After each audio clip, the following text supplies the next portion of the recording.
All right. Looks like almost a full house, starting of the Bitcoin stage. I think it's a great opening by Tyler and a perfect segue to kind of discuss Bitcoin as the next global reserve asset, right? So with me, I have today here David from Bitcoin Policy Institute. He's one of the co-founders there. And we have Lennox from OKX, a big powerhouse as an exchange in Asia and now also growing globally. So I would allow you to quickly first go and introduce yourselves, and then we can kick it off with a very fascinating discussion, especially after what Tyler said. Last year was the institutional year. This year probably is the sovereign year, and I think that might be a great way to start. But yeah, first introductions, David. Yeah, I'm David Zell. I'm the co-founder and co-president of the Bitcoin Policy Institute. We're the largest cryptocurrency think tank in the United States, and so we work with government officials from Congress as well as the White House on all things related to Bitcoin. We wrote the first and only white paper on the Bitcoin strategic reserve the day before the election in the United States, and people thought we were crazy. Maybe not. So excited to chat about the future of Bitcoin as a sovereign reserve asset. Yeah, hey guys, my name is Lennox. I'm the global CCO of OKX. So basically, OKX is a top three exchange in the world, and I think we're regulated in all the major jurisdictions at the moment: US, Europe, Dubai, Singapore. Awesome. And I'm Sagun. I'm from the Global Innovation Lab of Bank Julius Baer. It's a Swiss private bank. Happy to moderate the panel today. Let's try and spice it up as well. Feel free to go full throttle with your thought. So the first question, David, to you is, so what makes Bitcoin a credible alternate to traditional reserve assets? So we've looked at gold. We've looked at how the world believes in gold. I think gold's been doing phenomenally well in the last couple of months as well. And I think the question is, why now? Why is everybody considering Bitcoin as an alternate to gold when the gold seems to be doing amazing in these troublesome times? Yeah, I mean, I think the emerging consensus is that the era of sort of peak neoliberal world order is perhaps drawing to a close. I think that's evidenced by a number of things. The sanctions that America levied against Russia, I think, were a real sort of Rubicon moment with respect to how central banks think about the composition of their reserves. I think that was sort of the canary in the coal mine. We've seen that since those sanctions, every country in the world that has any notional risk of being subjected to financial sanctions by the United States has been selling treasuries and rebalancing and adding gold. So it seems like a lot of the surge in demand for gold is coming from central banks. I think that there is a sort of renewed interest in financial assets that are politically de-risked. Traditionally, that's one of the principal reasons that people have invested in gold is that depending on how you store it, lacks counterparty risk, it lacks political risk, and it tends to perform well during times of economic shock. So it's a fairly uncorrelated asset.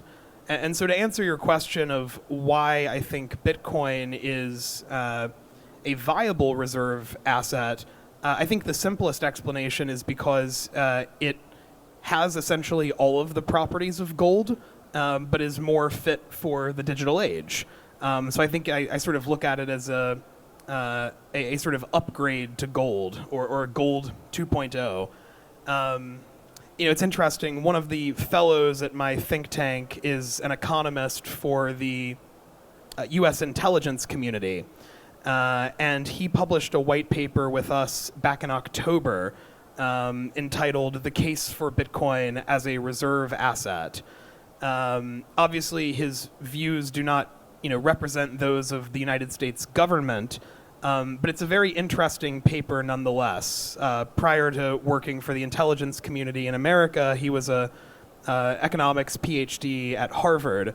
And it's a short paper. It's like 10 pages on our website. I would recommend reading that if anyone is interested in kind of a more formal dive into the question. But yeah, I think in brief, Bitcoin does everything gold does, but better.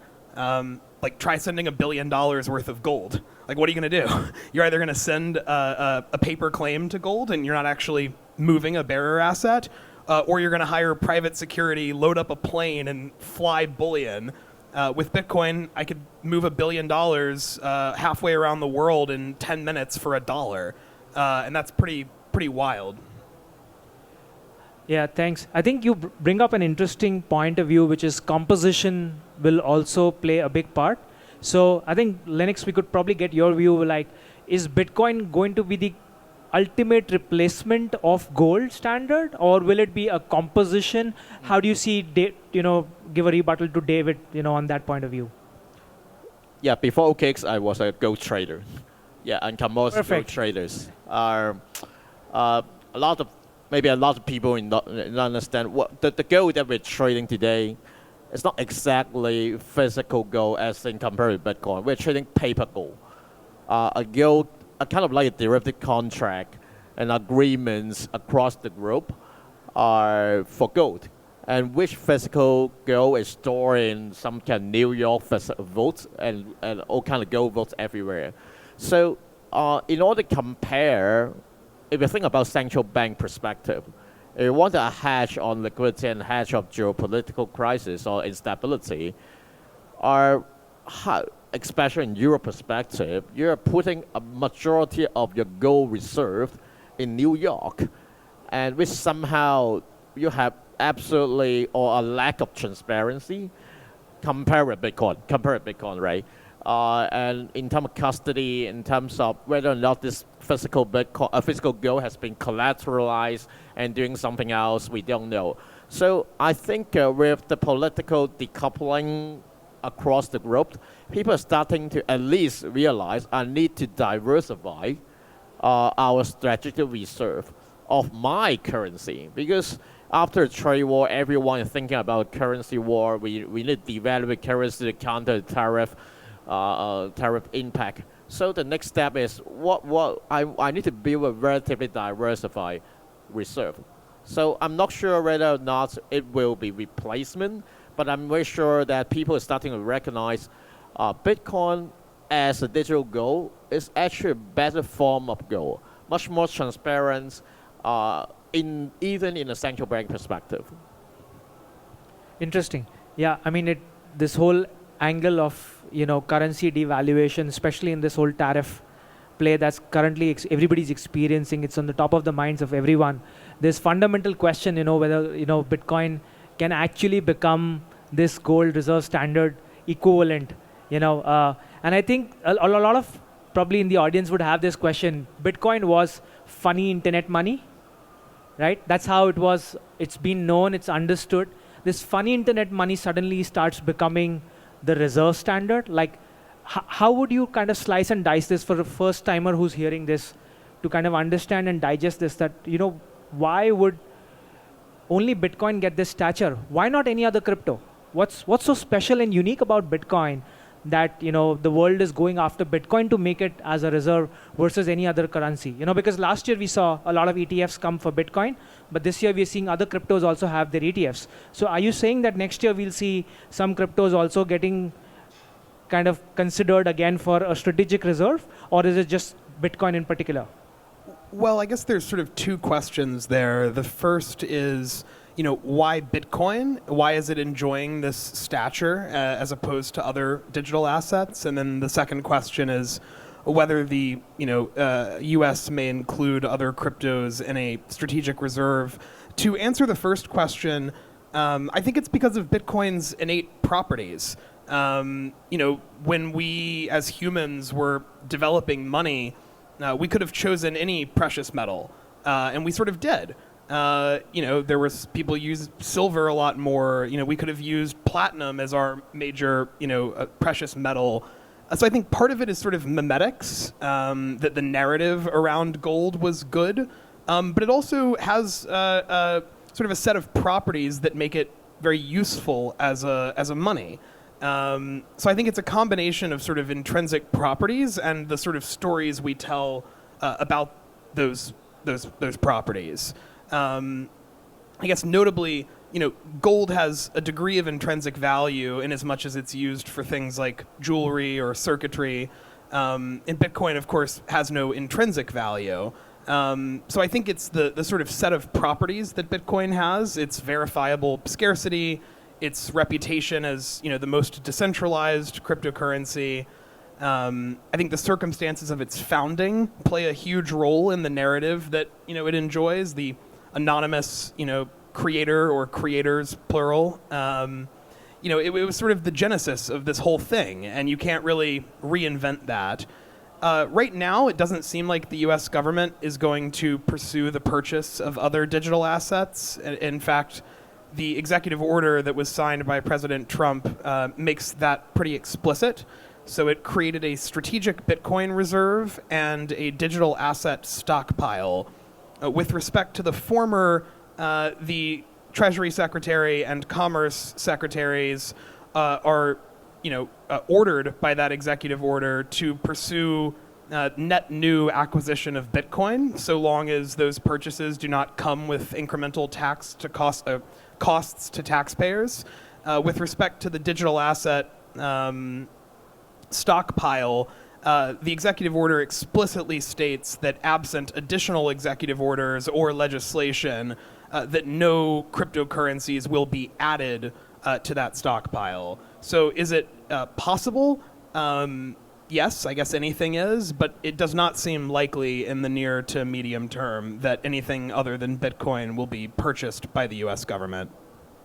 Very interesting. So 21 million cap, that's the first one. That makes it scarce. The second one is audited every 10 minutes, so it's verifiable. Permissionless by anybody, so you can just buy a node, Bitcoin node, or set up your own node to actually verify your own Bitcoin. So that's powerful. And the third one is obviously that it actually improves on the properties of gold, so it furthers it up. So Linux, maybe I tease you a little bit with a question on the political side. So you meant in your previous comment, you said that gold probably, if all the gold is in New York, then it is probably political. Well, he's talking about the executive order here, David. We're talking about US making a first move to actually go and create a big stockpile of Bitcoin by purchasing it. And the first mover advantage might end up creating a political scenario again here, because all the major Bitcoin might go and live in US. So how do you kind of respond to that thought process in terms of comparing it with gold? Like, it still looks like it might go political. Do you believe so? I think because of the executive orders, all the other central bank in the world will start thinking about, if I want to at least follow a portion of the action, probably not at the time to stop buying it or accumulating, but at least not selling.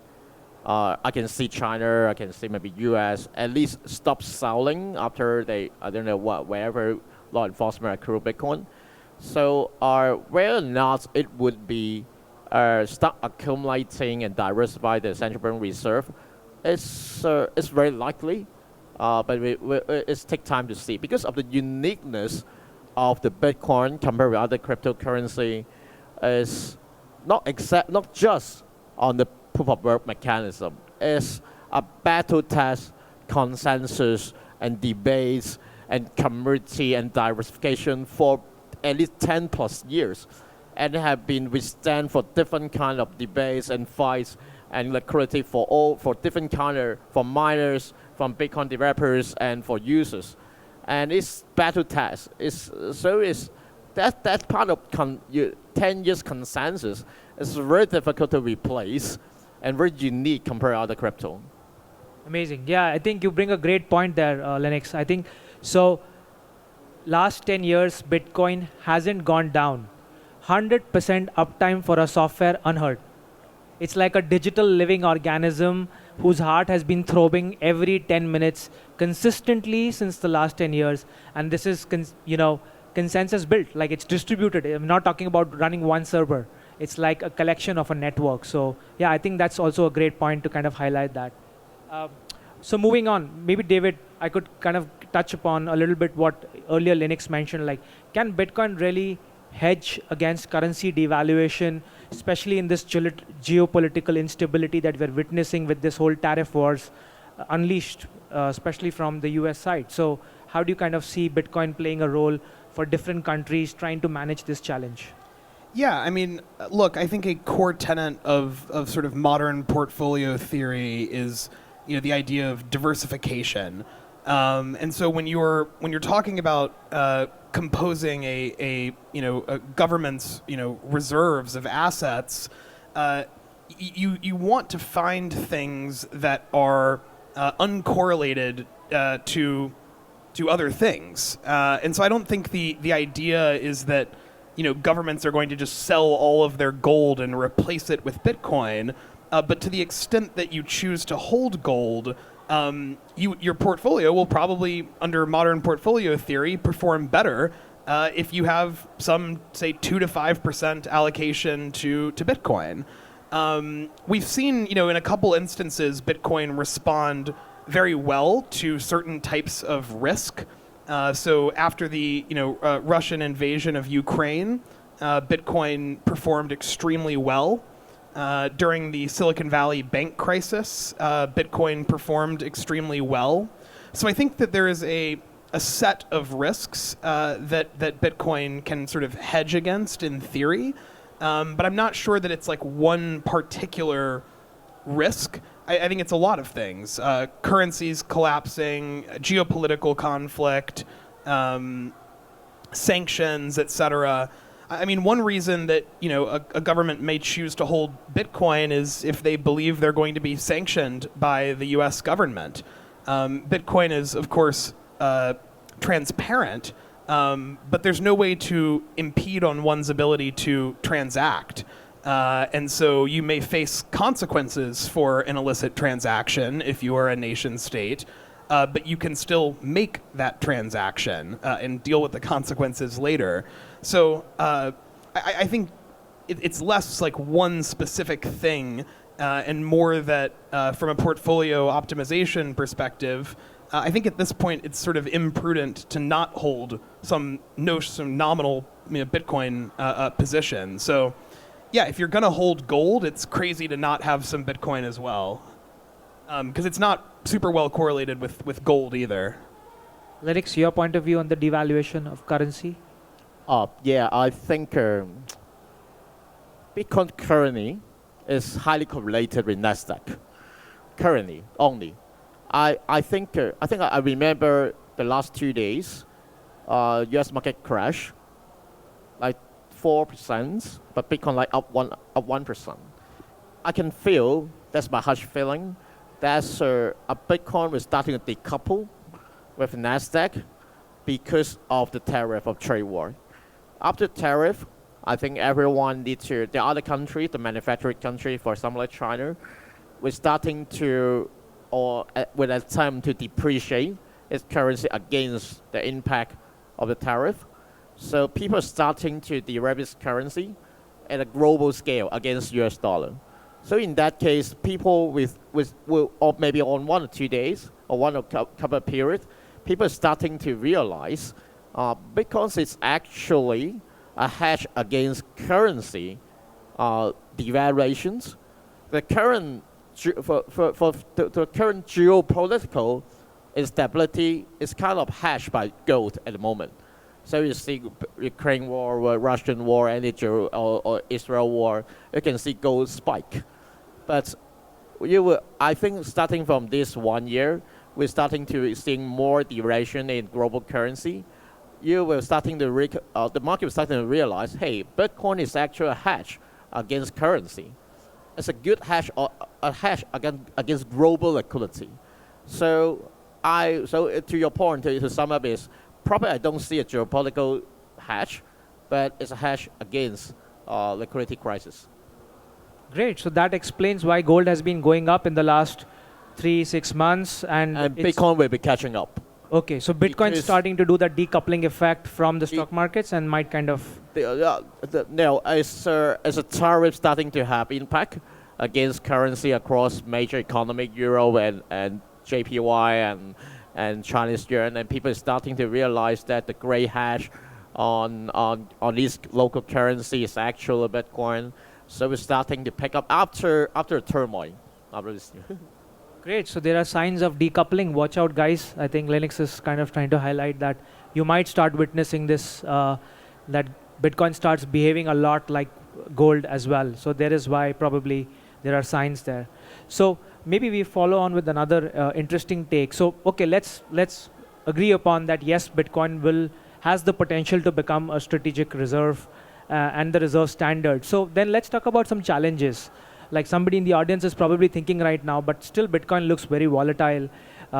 It's differently treated in different jurisdictions from a regulation standpoint. And then there has always been a question of scalability. How do you see these three challenges of regulation, scalability, and also kind of volatility as kind of being a party pooper and not allowing Bitcoin to become the strategic reserve or reserve standard? Yeah, well, I think the regulatory risk, at least in the United States, is now effectively zero. I think for a long time that was one of Bitcoin's greatest risks, was governments deciding to ban it. Obviously, anything is possible, but Bitcoin has never been more de-risked politically than it is right now. And I think that other countries will start to probably follow, to some extent, the United States' example on Bitcoin. Volatility, I think from the perspective of a central bank, is less important. When you're talking about sort of a nominal position, like 2%, 3%, 4%, you don't really mind volatility. You're not exactly in desperate need of that liquidity. I think that's maybe more of a deterrent to maybe individual adoption. But look, Bitcoin's volatility has dampened significantly since it was created. And ultimately, I think it's a knowledge diffusion problem. Like, the reason that Bitcoin isn't decoupled right now is not because of any innate property of Bitcoin. It's because of investors' beliefs about Bitcoin, which are informed by their understandings of Bitcoin. So for the three of us on this stage, we already treat Bitcoin like it's decoupled. And so that decoupling process, it's not a technological thing, it's just a knowledge diffusion thing. And then the scalability question, yeah, I mean, look, it's plagued Bitcoin since its existence. I think that Lightning is still promising, although it's not maybe doing what people hoped it would when Lightning first came out. And I think that there is, to some extent, maybe a tension between the sort of digital gold and the peer-to-peer electronic cash narratives. But I would say the quick synthesis of that is that historically we've seen things become a store of value first and then a medium of exchange later. So my directional bet is that as Bitcoin's knowledge about Bitcoin rises, the price will rise, the volatility will dampen, and as the volatility dampens, it will be more widely used as a medium of exchange, though I don't think that specific property of Bitcoin is requisite for a nation state to prudently decide to buy some. Your take, Linux, on these three challenges: volatility, scalability? Actually, I agree with David on the knowledge diffusion part. So I think the challenge of Bitcoin is whether or not Bitcoin essentially become a strategic reserve for not just central bank, but everyone. Listed company or anyone with treasury reserve or just individual. A hash or a portion of hash, a storage value for part of your wealth. It's become a knowledge to everybody. We fix regulation. Volatility is going to be fixed by different kind of instrument, exchange or volatility or options or derivative instruments. We also fix, we kind of have a lot of debate in scalability before, big blocker debates, but turns out that's even more important is the conceptual influence in culture in terms of Bitcoin, whether you want to own a Bitcoin for part of your personal disposable income as a protection. Interesting. I mean, you both kind of touched upon how it's a knowledge diffusion problem. So I think each one of us need to go kind of down the rabbit hole to kind of debunk our misbeliefs around this new order of the day in terms of Bitcoin becoming potentially a reserve asset across the world. So I think that's very, very well put. Knowledge diffusion is an issue. So maybe it's you who's not looking at it seriously enough, and you need to spend the time. So that's the message there from our panelists. Okay, so in the next 5 years, will Bitcoin replace, coexist, or complement gold as a composition for central banks along with precious metals? What's your take? So I know US from a perspective of the executive order, so they've kind of put their clarity right out there. But how do you see the world playing out? Like, how fast do you see like the other countries will follow through in terms of central banks adopting this? So what's your prediction for the next 5 years beyond US? And maybe Lennox, then you can take up the same question for other major countries. How do you see that playing out? Is it going to be a FOMO situation? I mean, look, I think the average consensus view is that the American Strategic Bitcoin Reserve is just kind of bluster, and that they're not serious about it. I think once the United States government actually buys additional Bitcoin, that's going to set a really, really wild and rapid race. I think that's kind of how would you say it? The fireworks have been placed, the fuse has been laid, and we're sort of standing there with like the match over the fuse. I think that spark will be the net purchase of new Bitcoin. I think that most market participants are not pricing that in like at all, and think that Trump is joking. I can tell you from my work with American policymakers, he's not. I think they're going to buy Bitcoin. I think they're going to buy it soon. And I would be shocked if the world ignored that. Quick 2 minutes take from you, Lennox, on the same point. Yeah, I agree. I think at least as a point of view, all other central banks would kind of follow.